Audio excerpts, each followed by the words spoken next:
They have to realize that decision affects not just that sub that they're particularly doing, but it's the next 3 subs, because each one of them has to go off of each other. It can't just be one thing and just an easy decision, because we know when that plumbing changed, those changes all affect another person. With Digs, you're able to load all of your selections and items into the app and have them all be visible by other trades. Those trades can all talk with each other if need be. They can tag each other. Maybe if there was a mistake that happened and they're able to, hey, I broke one of the studs over here. I need the framer to come back and fix it. Being able to have all that into one spot and to be able to communicate with each other has been great with Digs. The days of looking at a blueprint and carrying it under and rolling it out on a table and looking at it, half the time it's destroyed by weather or by the framers or by multiple subcontractors utilizing it. It gets wore out. And now we have an electronic record of everything, and we can just blow it up. It's easy to see. We can scale it, measure it, and we can do all that on a phone or an iPad, whatever is easiest. I'd say my favorite feature on Digs would be the ease of being able to make adjustments to a plan,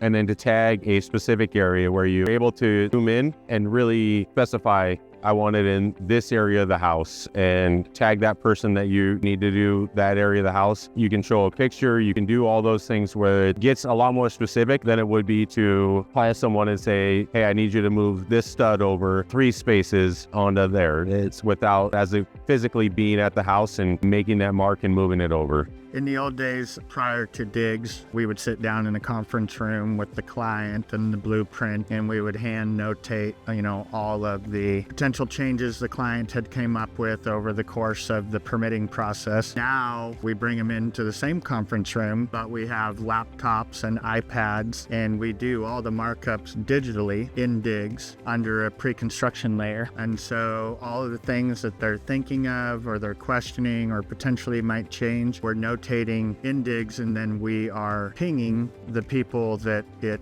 is relevant to inside the Digs software. Yeah, one of the nice things about building a community on Digs is, from a sales perspective or even from a project management perspective, as we're walking, we have everything at our fingertips. So it really gives us access to everything in our fingertips quickly and conveniently. And there's really no other product on the market that does that.